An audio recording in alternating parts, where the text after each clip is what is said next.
Welcome to the first huddle today. It's called the Loyalty Huddle. Today we're starting a series of huddles about getting better at understanding customer loyalty, increasing customer loyalty, and our loyalty to each other. The first thing we do is celebrate increasing loyalty.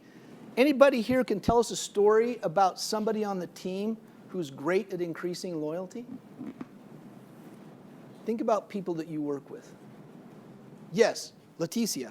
We had a cashier that she would just do the most awesome announcements that people would come up to us and compliment.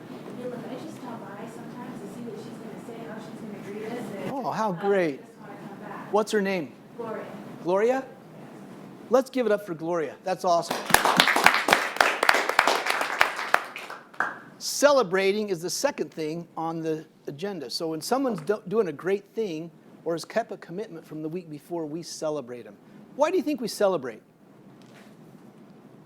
Reinforcement. Reinforcement of behavior, yes. Recognition. Recognition, huge. It's fun. It's fun. It gets the energy going in the meeting. And I don't think we can over-celebrate, frankly. As long as it's authentic, sincere, it makes a huge difference when we celebrate each other. Thank you very much. Let's talk about why we should care about loyalty at all. We've found that there are three kinds of customers, and our customers fall typically into one of these three groups. Also, our employees happen to fall into one of these groups, all right? The least loyal people are called detractors. Why do you think we call them detractors? Yes, Jessica. Because when they have a bad experience, they will not just tell one person, they'll tell 10, 15, 20 people, whoever will listen. They sure will. Any other thoughts why we call them detractors? They tell their friends. They actually say, I'm not going to do business, or I'm not going to work for that company again. And where might they say that? Everywhere and anywhere. Everywhere and anywhere, including on social media. Yes. And how hard is it to pull that back? Really hard, and it goes everywhere, as you know. Do we have any detractors in the companies for whom we work? Yeah. Sadly, we do. We do. If you said you don't have any detractors, I'd know you were lying. It's true. We all have them. We all have detractors. So we're just going to stipulate to that. Detractors, we all have them. In the middle group are what we call passives. Okay, passives. They're neither loyal nor disloyal. They're just kind of there. What causes, do you think, them to be passive? Yes, Leticia. There's a variety of places they can go. There's a lot of different options out there. Yeah, there's so many options. They just don't really care one way or the other. One's as good as the other. Also, maybe nothing's really happened to make them a detractor. They haven't had a bad experience. But on the other hand, they've never really had a great experience either. They're just kind of in the middle. Yes, Charles. When I think of someone being passive, I think of them just being satisfied. It's like, oh, this is good enough for now. Yeah. If somebody else comes along or another product or anything comes along that's better, then I'm going to feel better. Yeah, I like the way you said that. They're just satisfied. They're not dissatisfied. And on the other hand, they're not real happy. The third group are called promoters, right? What is a promoter? They've been wowed. They've been wowed. What do you mean by that?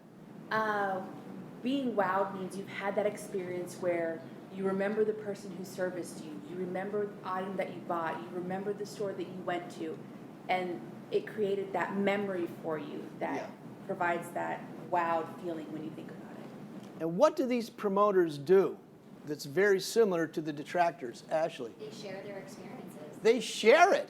Like Nicole said, they tell people, all right? And that's a wonderful thing. They're going to tell, and that's why they're called promoters, including on social media, including their family, including their friends. They're going to promote you. They're your best advertisers, yes. And I think in a employment setting, those are the employees that are going to bring everybody else on board. So the passives, if they see more promoters, they're going to jump on board. If the passives see detractors, they're going to go the negative route. So I see in a leadership standpoint, we want more promoters because they're going to increase the brand of our department, our company that we work for. Yeah, what Gerardo said was key. because he's talking about promoter employees, all right? Let's talk about that, all right? Suppose you're dining in a restaurant, okay? And you find a hair in your soup. Depending on your loyalty to the restaurant, you will react differently. If you were a detractor, and you found a hair in your soup, how would you respond? Angry. Yes, back there. Never going back, and they would tell everyone else, like, you should never go back there. Yeah. So they're gonna be not interested in frequenting the location ever again. Yeah, you'd be ticked off. Mhm. You'd go home and you'd put it on social media. You'd tell your friends. Before you even did that, you might have a little rant with the server. Right. Create a scene. Create a scene, yell, kick, scream. That's what a detractor would do. That's how they'd respond. How would a passive respond to hair in her soup? Yes, Gerard. They may talk to a manager, they may not pay a big tip, but they wouldn't make a big deal. They wouldn't make a big deal. They would just take their business elsewhere, but not tell anybody. They would Yeah. just, like, okay, I'm not gonna go. That's typical, hair in the soup, you know, fly in my water. Happens. It could have been my hair. Could have been my hair. Maybe I did it. I'm a loser. My hair falls out. No big deal. Yes, Dennis. For me, it wouldn't change my my impression of them, Perfect. Tell us why. because if I'm a promoter, I already love that company. I'm already loyal to them, right? Being a restaurant, whatever industry it may be. Even as an employee, Yeah. I wouldn't take it too serious. I wouldn't make a big deal out of it. Exactly. I would be thinking it's an honest mistake. Yeah. So he alluded to that if I were a promoter. How does a promoter respond when they find a hair in their soup? Yes, Leticia. Shocked. Oh my, I never thought this place would do this. And then you Yes. tell the management and be like, you know what, you gotta keep your good reputation, I want to be able to tell my friends to come here, so maybe you guys gotta up your game. Did you hear that? She's going to help him. Hey, I might have found some hair in my soup. What are we going to do about that, Gerardo? I would be very forgiving. So similar to that, I would be forgiving. I would Yeah. just make an assumption. It's a mistake. Yeah. This food's great. I've loved it here. I'm gonna just Yeah. overlook that because it's great. Not the restaurant's fault. No. Must have fallen from the sky. Perfect. So now think about employees like Dennis mentioned earlier. How would a detractor employee, an employee detractor respond when you bring it up, there's hair in my soup? Garen. They'd be like, oh well. Like, they go to the table and the patron said, hey, there's a hair in my soup. The detractor employee would be like, and? Yeah. What else? Charles. I think I'd see a detractor backstabbing their other fellow employee. That's what I was thinking. Yeah, I was thinking they'd say, you know what, those guys back there, they just don't take care of themselves. It's a dirty motley crew back there. What do you expect? Yeah.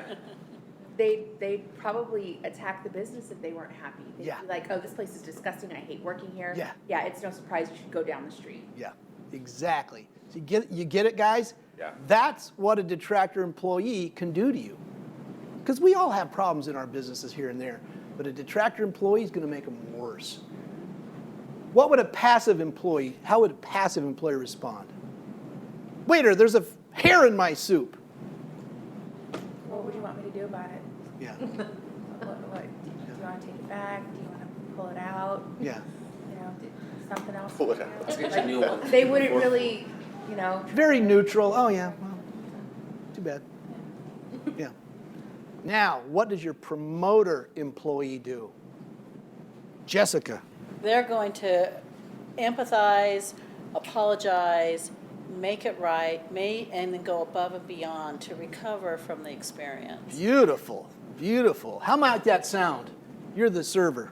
Oh, I am so very sorry. That's so unusual for our company. We take great pride in the food that we serve and taking care of our customers. Please, let me take this away right now. Would you like me to replace it with that same dish? Do you want to try something different? And then once they return the food, the new food, they can say, we've taken care of your bill today. Who wants to You're hire so- Jessica? That was perfect. Somebody else, yes. Well, I've had an experience similar to that where the general manager came, sat down on my table, specifically apologized and said, it's so sorry, and even gave me future gifts. Yeah. So really, and that left a big impression on me. I'm going to go back, regardless of what, I forgot whatever the problem was. He earned your I loyalty. remembered, yeah. He earned your loyalty. That was an opportunity for someone to get a loyal customer. So I think we can all see how loyalty benefits an organization. Sure. But how does it benefit somebody personally? How would you benefit personally at work if there were more loyal and promoting employees around you? It's a Leticia. better environment, It's a very good aura, an atmosphere you want to come into, not where somebody's coming in bad-mouthing company or having a bad day every day. But if you do have a bad day, you have coworkers there that are willing to help you through it, and they're understanding, and it's just so much better of an enlightening experience coming to work. Has anyone ever experienced what she's describing? Yeah. Yeah, I remember one company I worked for, my boss told me he loved the company. This is the first company I've ever worked for that I didn't want to burn the place down when I went home at night. And he loved it there. And we had people who would come and kind of hang out there even though they weren't on the clock. So what you say about environment is exactly right. And when you get home at the end of the day, you don't feel like kicking the dog or yelling at your spouse or your kids or your mother or whoever. You had a good day because there were promoters around you. All right, that's how you benefit personally. Take a moment to write down some benefits in the space provided on page 9 in your leader guide.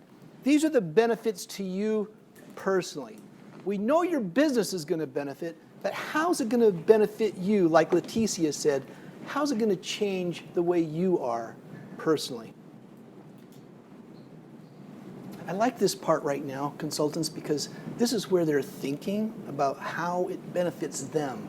It's pretty obvious that a lot of things we do with respect to loyalty benefit the organization, but what about me?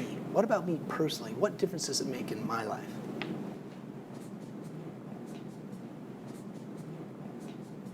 Okay, let's just throw some of them up here. Some personal benefits to having lots of promoters around you at work. Yes, Gerardo. Oh. Go ahead. Oh, so for me, honestly, for me, I feel like my own self-esteem. Self-esteem. As a leader, at the end of the day, if I have a group of detractors, I'm going to leave just feeling down. But if I have these promoters, I'm going to feel like I've accomplished more, which I have, but it's actually easier. I love that. I love that. And we're going to talk more about that in Huddle 11. Very, very good. Garen. Followership. Followership. What does that mean? Oh, you got their buy-in, so Yeah. they're going to listen to what you're Yeah. telling them, and it's like instead of you're preaching to them, they're preaching to you. They're telling Think you about how that. great it is. Think about the great leaders you've had in your life. You'd do anything for them. Versus some of the others who aren't so great, and you do it because you have to, or you know you're going to get in trouble, but it's not because you're a follower. Great leaders are also great followers, and they breed more followers. Yes? I would say as a leader, you're less stressed. Wow, and thank you. Does more anybody happy. here have not enough stress in their life? Thank you. So you're going to have less stress if you're surrounded by loyal people, promoters. Very good. Yes? To the flip side of that would be energized. You feel energized. You're excited to get to work on Monday morning. Yeah. Yeah, I think that I'd have a group that was forgiving. Because Forgiving. You make mistakes. Thank you. And knowing that, hey, they have mine, and they know that I have their back, and they have my back. These are all excellent. All excellent. When you say a group that's forgiving of you, to me what that said is that you feel like you're all on the same team. You know they're going to make mistakes. They know you're going to make mistakes, but they're going to forgive you. gigantic. That was huge. Thank you. So that's really great. And I think that you can see that this is not just about benefiting the company, though it is about that. It's also about how loyalty benefits you personally. And that's why it's such a wonderful thing, all right? So we agree there are lots of personal benefits to increasing loyalty. Let's talk now about the process we're going to use to increase loyalty as a team. The Loyalty Huddle Agenda Practice Card looks like this, and you have it in your deck of cards. You each have this deck. Let's take out the Loyalty Huddle Agenda card, which looks like this. It's got the 4 little gold arrows down the left-hand side. The Loyalty Huddle, as we talked, is a brief session, maybe 10 to 20 minutes at most. I've found 15 is kind of the sweet spot, 15 to 20. Your team's going to start to really look forward to these as you have more of them, I'll tell you. What do we do first? What's the first thing we do? Celebrate. Thank you. We celebrate. Remember when we did that earlier when you mentioned your phenomenal cashier? We celebrate, all right? What are we going to celebrate? Success stories and Great stories? yeah. What else? Results. What? Results. Results. Thank you. We're going to make some commitments later on, and we're going to celebrate those who kept the commitments from the prior huddle, all right? We might also be celebrating our results in terms of our measures of customer loyalty. We might have things like Net Promoter Score or some other way of measuring our customer loyalty. This is the time we celebrate those improvements, all right? What do we do next? What's the next step after learning? What are we learning about? Our goals for the day. Our goals for the day could be? So I think what's on the card. So Thank you. Thank you. Each of the 11 is a particular subject. This one we're talking about today is about the huddle. That's what we're learning about today. So we're learning about whatever it is the subject for the day, all right? And we're going to be relying on these cards. Don't be afraid to rely on the card, as I said. They will love the cards, all right? They contain principles and practices both. What's the next thing we do after learning? Commit. What are we committing to? What's on the card? Yes, doing a better job of what's on the card. And everybody makes commitments. And they may share them, they may not. But the point is you make a commitment, and then next week, when it comes time to celebrate, you reach out and say, hey, how did you do on that commitment? Well, I did this, I did that. Wow! Celebrate it. So you can see this cycle of making commitments and then celebrating them in the next huddle, all right? What's the last thing on the agenda? Schedule. Yeah, follow-up. And we're going to talk about that later today, but we also schedule the next huddle. And you'll get into a rhythm in your company, what works best for you in terms of rhythm. As I mentioned, in my last company, it was 3 times a day, everybody knew. Most companies, it's about once a week, where you set a rhythm and people are expecting that huddle to happen. And one of the beautiful things about that, guys, is during the gap between huddles, they're thinking about that next huddle and what's going to happen and what they're going to bring up and what they want to, about how they're doing on their commitment and how they're anticipating that you as the leader are going to celebrate the fact that they accomplished something wonderful. Get that? Perfect, okay? So that's the agenda for a loyalty huddle. Now let's look at the guidelines we should follow when we're doing a huddle. If you look on the back, you'll see what are called loyalty huddle guidelines. See that? These are the guidelines for having your huddle. So as you turn that card over, you'll see them. Take a minute to look those guidelines over. This is where they're reading the guidelines, and for different people, certain things are going to stick out and certain things are not. But some of these they're going to resonate with, and they're going to mean more to some people than to others.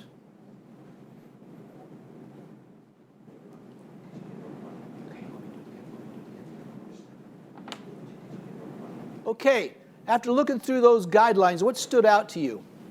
Which ones? Yes, Lisa. Making sure that the whole guideline stays on the positive. Oh, good. I think that's what I liked about it the most, is that when you're holding huddles, the moment you turn into a negative direction, people check out. Yeah. So if you keep it positive and rewarding, and even offer some coaching instead of, being negative, the buy-in is there. Yes, thank you. I love the way she said that. Remember, a huddle is not the time you berate your team and tell them, this is not that time. This is not a staff meeting or it's not a performance review. This is your huddle. Celebrate.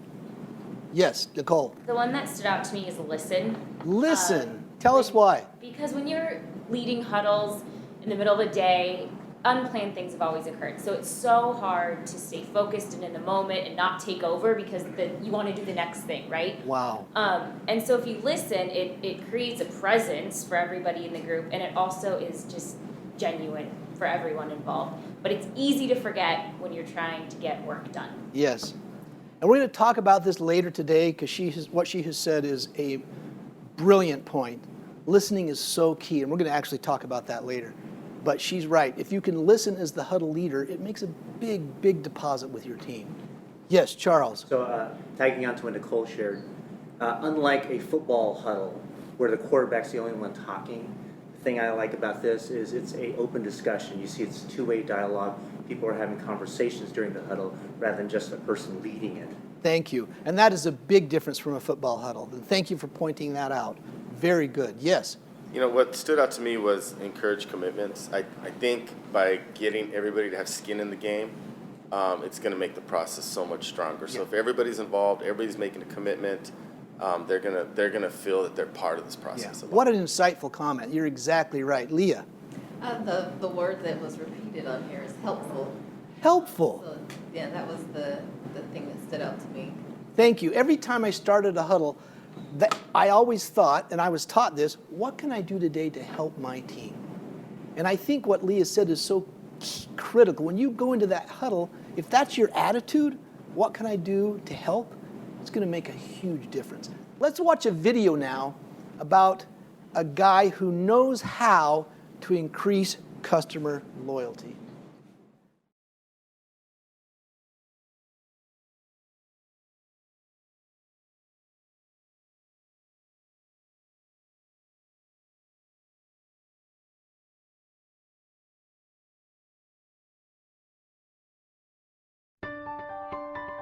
My name is Canyon.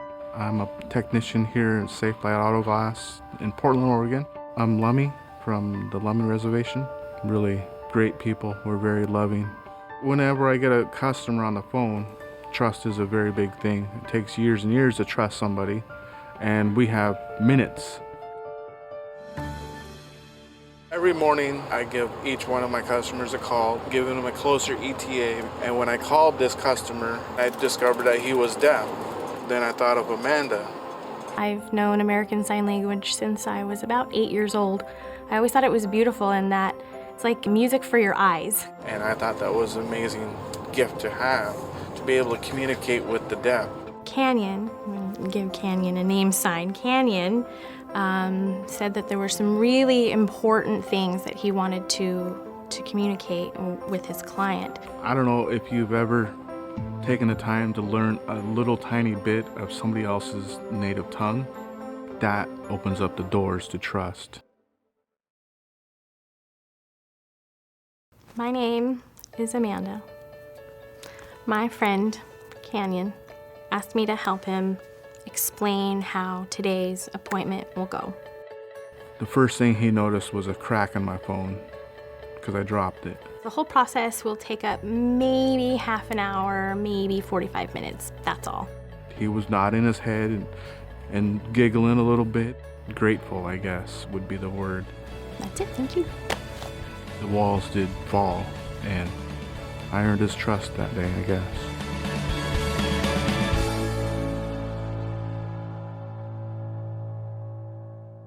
So in this video, you saw somebody who knows how to create loyalty. What did he do? Jessica. He made a connection. He made a connection. What do you mean by a connection? He spoke his language. Thank you. He made an attempt to understand, to connect in a way that the customer understood and was meaningful to that customer. So he made a connection, yes? He went the extra mile. Went the extra mile by doing what? Reaching out to a friend to Yeah. hope that he can make that connection and really show that the customer is a priority to him. Do you think he read how to do that in a employee handbook somewhere? Did he ask for permission to do that? No. Do you think he was afraid that he might get in trouble for doing that? No. This video, by the way, has gone company-wide now, within that company. Is it because they want everybody to do this whole deaf idea? Think outside the box. It's that and more. Encouraging them to do more of this kind of thing, making a connection, thinking about the customer. What can I do better, something new, something different that's going to buy that customer's loyalty for life? All right? What do you think the impact was on this for the company? Not just as a company, but talking about the commitment and the loyalty from the employees. This was, I think, an excellent way for the company to show their employees you can just, any ideas that you have could be a great idea. Yeah. Any idea could be developed into something that goes nationwide. And that makes the employee feel that, you know what, I'm thinking of something, I want to do something, and it will definitely come to fruition, and there will be more to it. Thank you, Fernando. What I heard you say is that by showing this video company-wide, they gave their people permission to do this kind of thing, something that's going to create loyalty. Yes, Garen. Well, not only did it change the company, at the beginning of the video it says it changed the deaf world. So it not only broadened the company's horizons to open to more customers, letting them know that they're willing to do something that a lot of other companies don't do. By, to Josh's point, thinking outside the box. He went above and beyond. He took from what he learned in his growing up as a child and his family and took that with him to create that loyalty with that. Yeah. So we know how it blessed the company. How do you think Canyon feels at the end of the day? How do you think he felt at the end of the day knowing that he'd done something like this? Before it went company-wide, I mean. Yes. He feels empowered and he feels like he's made a difference. Yeah. I mean, who doesn't want to go home at the end of the day feeling like they made a difference in the world? And that's what happened here with Canyon. Clearly, he'd done something bigger than replace somebody's windshield. And people are inspired by that. When you can do something that's bigger than just yourself, that's what inspires you. That's what breeds customer and employee loyalty. Hello, my name is Annette York. I'm a consultant with Franklin Covey. Thank you for joining. Today we're here with Gordon Wilson, who is a master facilitator of the Leading Customer Loyalty Work Session. Not only is Gordon an expert facilitator, but he has deep practical experience as a customer service executive for several major corporations. Our other guest is Sandy Rogers, leader of the Franklin Covey Customer Loyalty Practice. Sandy is a former executive in several key corporations. Thank you both for joining. Thanks for having us. In the certification video, Sandy and Gordon are going to help us learn key insights as we prepare to facilitate the Leading Customer Loyalty Work Session. So let's get started. Great. Sandy, I have a question for you. What are your overall suggestions as we facilitators prepare to facilitate the work session? Well, thank you, Annette. Well, I think the big idea here is that this work session is completely different than most Franklin Covey training programs because we're teaching people how to teach others. So think of it like teaching a dog to teach other dogs how to roll over. And so we're going to teach, you all are going to teach people how to lead huddles and how to create a culture of loyalty among their team. So before beginning, learn the program inside and out. You know, obviously review all these great materials, look at the certification videos, attend the session live. You know, see it being taught by others. Obviously, you want to prep for the session by doing a pre-consult like you normally do. Get to know who your participants are and find out if they've got loyalty data. You know, see where they are in tracking their customer loyalty. Great. Thank you, Sandy. Gordon, in addition to preparing, how can a facilitator make sure that participants get the most out of the work session, to make sure the participants get a transformational experience? Well, remember, what we're doing is we're validating their expertise. When we say it this way, we honor what you already know. And we're teaching them how to teach what they already know. So this workshop is a vehicle for teaching what they already know. Remember, most of these people have years of experience in customer service. They already know that. And so we're leading them, teaching them how to discover the insights that the people in the seminar already have. You don't need to know all the answers. It's probably the biggest mistake most of the facilitators make, is they get this idea that, well, I'm supposed to already know everything.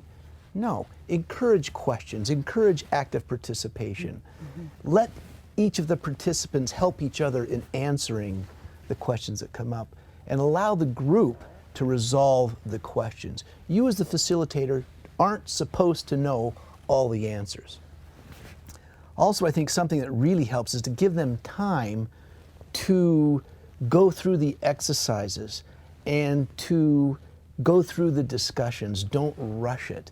The learning is really in the struggle. And trust the content. The architecture of this workshop is phenomenal. So have faith in the architecture. Stay center line. It's real easy to get off into the weeds with this class if you let yourself. So add a few of your own stories and examples. You'll find that everyone has customer service experiences and customer service stories, and so a few are good, and as soon as you mention a few, you'll open the floodgates and you'll get a lot of them. So just be careful there that, yes, a few stories and a few examples of your own are great, but be careful, because you will open the gates and you'll be inundated with some great stories. Beautiful. So in a way, help them discover the blinding flash of the obvious that they already know, and how do they teach their people to do it on the front line? Exactly. How do you transfer that to the people in the session? We are actually asking participants to facilitate sections of the work session. How does that work? Well, we've got to trust the participants. We've got to trust this great material that's been developed, and the leader guide, as the script to lead them through these 11 huddles. The facilitator guide has every key piece of content they need to be successful in teaching their teams loyalty. Beautiful. So this work session, again, it covers 11 team huddles. Building loyalty is a lifelong process. I mean, when you go through these 11 huddles, you're going to go through them again and again. It's a continuous journey. So they use the leader guide, which gives them the script for each of these 11 huddles.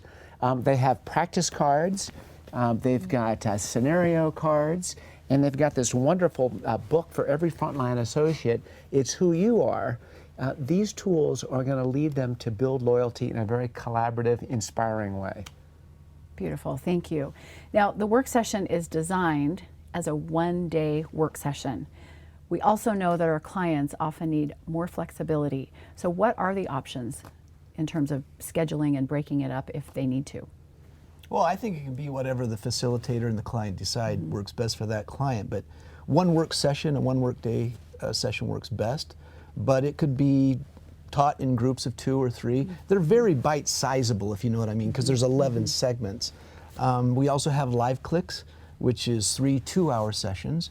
And then we have the accelerators and insights, which can be used to reinforce and update new hires. There's just a lot of flexibility in the way this is structured in the architecture. Beautiful, thank you. So a facilitator could really design it or customize it time-wise and segment-wise. Yeah, whatever the client works. needs. Okay, beautiful.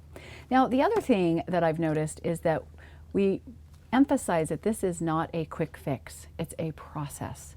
Can you please tell me more about that? Well, yes, like Sandy said, customer loyalty and customer service is a lifelong process. And as they go through the huddles and practice them and teach the huddles, they start to get to where they figure that out pretty quickly. And as Sandy said, these can be taught over and over. Once you get through the 11, you're not done. You didn't graduate. Start again. Teach them all again, or teach the ones that your team needs most. Beautiful. I've heard that repetition is the mother of learning. Amen. So it sounds like this really Yes. supports that. And different people can teach the huddles the next time around, and there'll be different stories and different examples to really bring this content to life. So it keeps being interesting and rich. Exactly. Yeah, and this leader guide, like Sandy said, what I like to teach is this is your best friend. Use this. And we found that some of them are at the beginning kind of proud that I didn't have to use the leader guide. Well, no, this script is there for you. Use the script. It will help you. And they get to where they own the script. That's when you know they've really learned it. And it ensures they do the right process Yep. so that they get the right effect or the results that they want. Exactly. Makes sense, yes. Yeah, and as they're sharing, the opportunity to lead huddles within their team, they can hand this leader guide to somebody on the team Exactly. to run the huddle. And so everybody can use this to have confidence that they're going to lead a great discussion. Sandy's right. That's when the real learning happens, is when not just the leader's teaching the huddle, but other team members are teaching the huddle. So as a manager, if I want to go on vacation, I can just hand over the book, right? And the team will be Absolutely. There you great. go. Love it. Videos are a key part of this work session. Yep. Beautifully done, all the videos. And I am curious from your perspective, how do you recommend facilitators use them best so they really make the biggest impact possible? Well, for me, I like to always refer back to the video. What did you see in the video? What did you learn from the video? What insights did you gain from the video? And remember, these videos are available to the managers and the participants post-work session to support team huddles. It's always the first question we get right after we show the first video because it's so phenomenal. How do we get a hold of these? They're tremendous tools for discovering insights. They're emotionally powerful. They're instructive. They really are an aid in changing the way people are thinking. So use the videos, milk the videos, go back to the videos, refer to the videos frequently. That to me is the best way to get the most out of them. Beautiful. And I know there are a lot of key insights in the videos, so you can keep referring back to them, it sounds like. I remember years ago learning that transitioning into videos and out of videos is one of the most powerful things facilitators can do. Exactly. Because it really helps us get what we need from those videos, Exactly. the teaching points. In addition to the videos, every frontline associate has this book, It's Who You Are, which can be used as part of the teaching.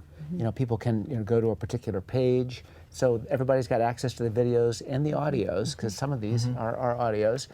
There are accelerators, which the manager can ask people to take a look at before they come in to do the huddle. So everybody could have potentially seen the video ahead of time. And of course, there's insights which are available to the leader to review the video and really get the key points ahead of leading a huddle. That is great. So as a manager, I don't need to make up the key questions. Exactly. They're already there for me. That's right. Love that. Okay. Trust the content. It will build loyalty on your team. Beautiful. Thank you. So remember, you're modeling how to use the videos in the team huddles. And, as Gordon said, we want to be very mindful that in setting these things up, we want to tell people, here's what you should look for, in this video. And then I love what you said, really milk the video and ask a question, what did you all take from that? What do you think the point that we're supposed to think about? And it just works like magic. It does. Thank you, Sandy. So, Gordon, I also know that there are a lot of exercises in this work session. Can you tell us a little bit more about that? Are there some we can skip? Do we need to do all of them? What's your opinion on that? I don't like to skip them because they're all so great. It's where the real learning happens is in those exercises. And I think you may be tempted as a facilitator to skip over some, but really the learning comes from the struggle of them going through these exercises and these activities. And you'll, at the beginning of the day, maybe it's not as engaged, but as the day goes on, you're going to have some trouble actually pulling them back from the exercises because they get into it. They love it. They really do love the exercises. So we're going to have to bring a be quiet whistle or something. Exactly, something like that. Pay attention. Sandy, we've mentioned the 11 huddles. Would you please tell us more about the 11 huddles in the work session? Oh, of course. So you all are preparing these managers to be facilitators themselves. And they're going to facilitate through 11 short team huddles, all focused on how to improve loyalty among the team. So we're going to build loyalty among each other, and once we have that, then we're going to build it with our customers. So these 11 huddles are going to be 15 to 20 minutes max. And ideally, you're going to do these over 11 weeks, so people have time to really think about the content, go back and practice things, and then share things they learned. Share things that worked, things that didn't work, so we can learn from each other. And we really love spreading this out over a long enough period of time so people have a chance to let the content soak in. Great, thank you for the description of that process. It was wonderful. And I'd like to now move into the content. So Gordon, when we start the work session, we promise participants that they are going to be able to increase customer loyalty. That is a very significant promise. What makes us confident in being able to make that promise? That's a great question. I'll tell you why we're confident. We're confident because we're talking about principles. These principles apply in all times, in all places, in every situation. So since it's principles based, we can make that promise with great confidence. We also we show examples of opposites. We show examples of counterfeits that do not earn customer loyalty or employee loyalty. Remember, we're talking about both customer loyalty and employee loyalty. And that really resonates with the people in the workshop. When you talk about employee loyalty, that it's not just about customer loyalty, that these things are connected and inextricably tied to one another. Remember, new to habits and principles, when you're learning those, it takes time to develop a new habit. Sometimes it takes a little time for that principle to sink in, but the 11 huddle process supports gradual growth. It's an ongoing practice. The power of the content and the delivery method together increase both customer and employee loyalty. We're giving them an actionable process. It's something they can do every week in their huddle. Depending on how frequently they decide to have their huddles, they can do huddles every day if they want. But we're teaching them, as Sandy said, remember, we're teaching them how to teach. And the how-to is based on principles that are timeless Exactly. and they work universally. Exactly. So as a facilitator, I don't even need to be an expert in customer service. Is that correct? Actually, I can just facilitate. yes. We don't want you to be the expert. Okay. They're already the experts. Remember, we said earlier that we honor what they know. They're the experts. As the facilitator, you're just helping to bring that out and give them a vehicle by which they can teach what they know. That is a relief. Thank you. Yeah. My confidence is really high now. Good.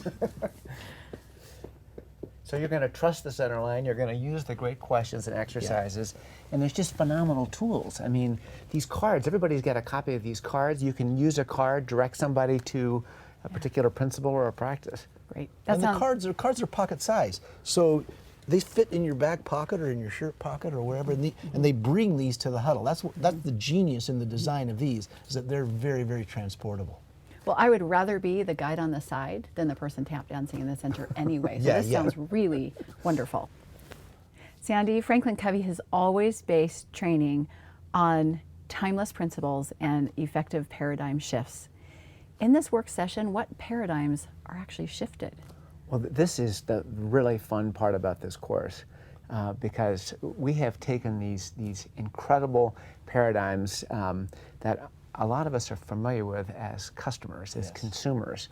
And as employees. And as employees, exactly, Gordon.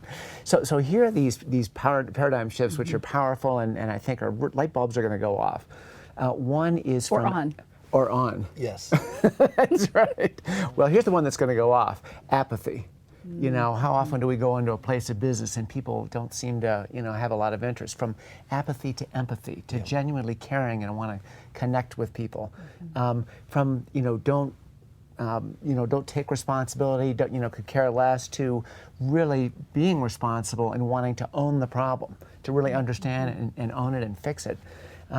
From a scarcity mindset to a generous mindset, to giving more of ourselves, to giving extra. And we feel that as the participants go through the day, the energy is going to build, and that these are thoughts that are, as you said, they're universal. They're things, wow, that just makes sense. Not only is that the way I want to treat customers in this business, but that's the way I want to live my life.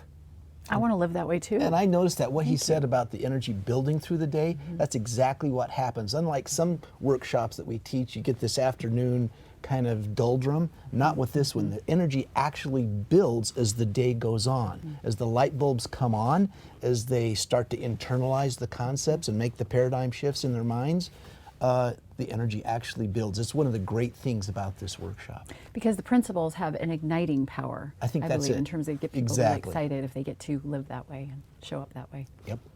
Thank you.